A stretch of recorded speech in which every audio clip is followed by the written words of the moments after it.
Tell about a Christmas up there. And Christmas was really something. Mrs. Tingley would come in November sometime to see how many kids there were, and she visited with every child.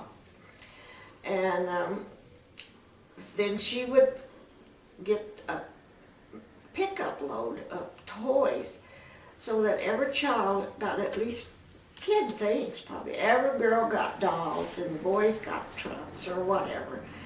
And we had a Christmas tree in every room, and then on Christmas Day, Santa Claus came, and we just moved everybody into what was the dining room, and we had Christmas. They had a good time, and the older children decided that they didn't like to go home on Christmas. They got more presents at Carrie Tingley, so we tried to send as many home as we could, you know, but they'd say, oh, I want to be here at Christmas, so some of them just stayed over. Now when the Continental buses came through, or Greyhound, do you remember which bus line it was? They would come by and even stop there at Carrie Tingley, and they would call and tell them would they stop by and pick up somebody who was going home, and so they would stop there in front.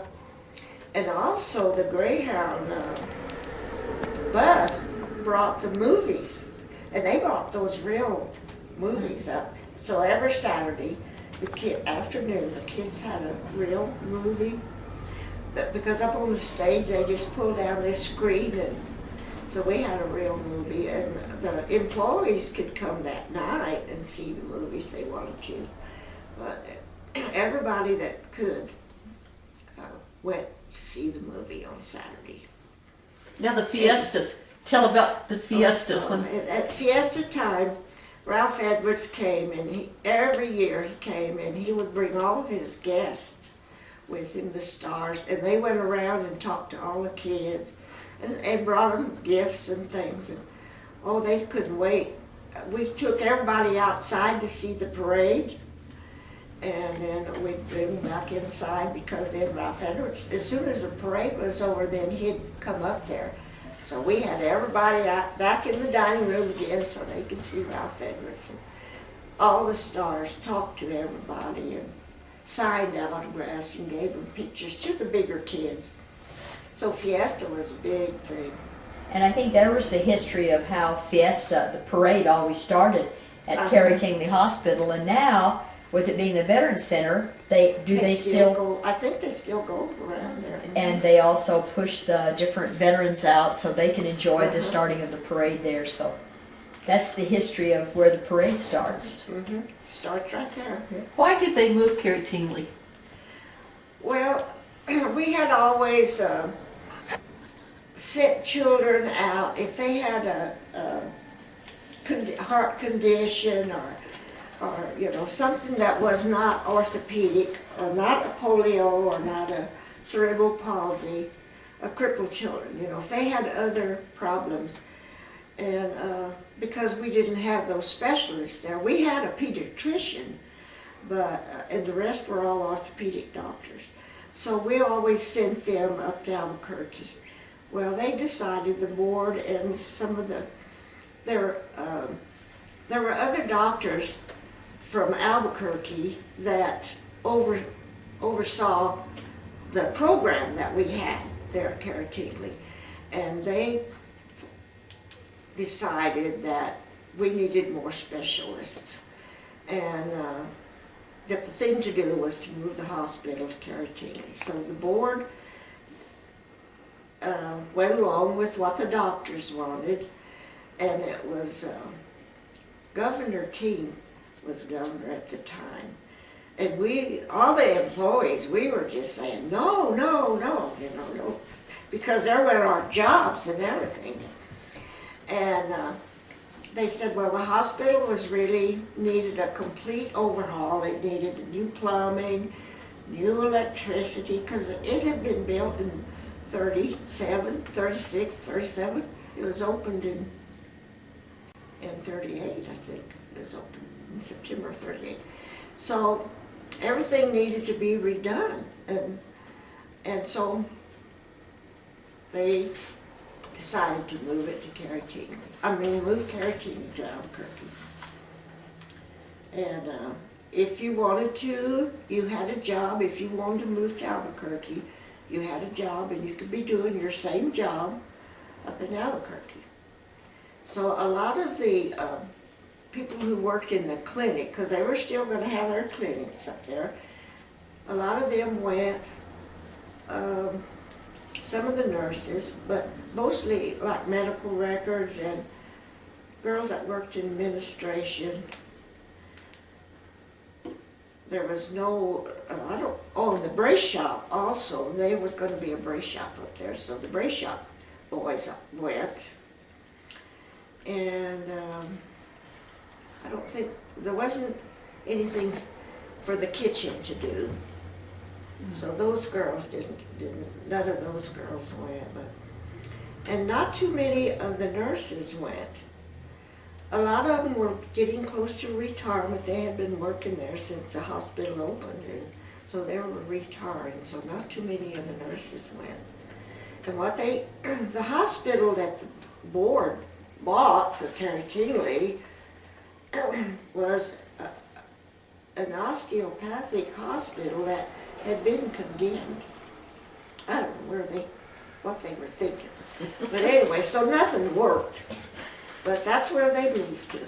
And so while they were trying to get everything to work over at the hospital, the kids they were given a ward and a hallway over at UNM, and so that's where they were, and they did surgery at UNM. So when they finally got the hospital fixed up better, so they could move the kids over there, that was my first job there at the Carrie Tingley Hospital in Albuquerque, was to transport the kids from UNM over to the hospital. So we had a little ambulance, and the ambulance driver and myself, and one by one we moved the kids over there to their new hospital. TRC lost a big deal when they lost Carrie Tingley. They lost it. It was the only place to work, and we'd all worked there so long. It was one big happy family. Everybody knew everybody because we all went to eat lunch there, and we saw everybody every day, and it was just so different. And they had a room not even as big as this kitchen was the classroom. You could only get one person in there if they were in a bed, where, we had huge big rooms at Carrie Tingley, so we could put beds in there. It was just so different. They lost the hot mineral water that was so good for their rehab after surgery, because at the time we did a lot of the Indians, especially the Navajo Indians, were born with dislocated hips. The girls, not boys, just girls, because their mother was like that, and their grandmother, they walked funny. But so we did a lot of hip surgery, and the kids stayed till they came out of the cast, and then they went to that hot mineral water to limber up, and so, but they missed out on a lot when they moved up there. Now, when the teachers, when you talked about the schooling and the difference, because you had a large class setting here at Carrie Tingley and TRC, and then when it moved to Albuquerque, it was a very small area. Did the teachers transfer to Albuquerque, or did they stayed here? No, yeah, because they were with the TRC schools. With the TRC schools. Mm-hmm. Yeah. No, they had a teacher that came, but just one, because she could only teach one, and by that time, the insurance companies had sort of decided how many days you stay in the hospital. So where they stayed for months at Carrie Tingley, we just loved those kids. We didn't want them to go home. Now they stayed 2 or 3 days because that's all the insurance would pay. They decided, if you had a club foot and they operated on you in 3 days, you went home. Well, those kids went home with their toes still swollen and and it just really bothered me they would send the kids home so soon, and we weren't just, you know, they weren't really ready to go home, but they went, so there wasn't hardly any school. She never went into the different rooms and taught them, because she didn't have time to. They were gone. So there wasn't much of a school there in Albuquerque. So But they did have the brace shop, Uh-huh. and they did fix the braces for the kids, and especially the kids that came in for clinic, you know, they had a lot, and they had their x-ray there.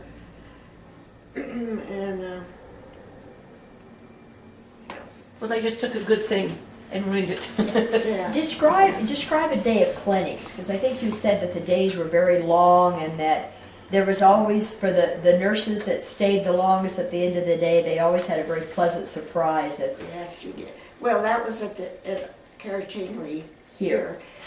Yeah, they came from all over, and they started, they would come on the bus or just any way they could come to get here, and it lasted all day, and it stayed till the last one was seen. They didn't stop at 5 o'clock. A lot of times there would be 7 o'clock, there would be 2 or 3 still there waiting. But if you worked in clinic, and everybody that did work in clinic, they had, no matter what time it was, when you went to the kitchen, everybody had a T-bone steak. So, you know, everybody wanted to work in clinic. Of course, they didn't have that in Albuquerque. Yeah, no. Because they didn't have a kitchen in Albuquerque.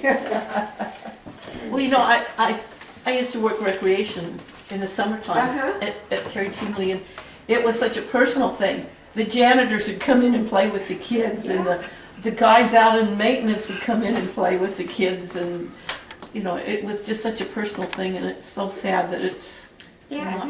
They lost a lot. Besides what the community lost, you know, because I don't know the number of people that were working there, but you know, it was really between the Carrie Tingley Hospital and the Bureau of Reclamation and the school really were the only jobs around here. And when Carrie Tingley moved, they lost a lot.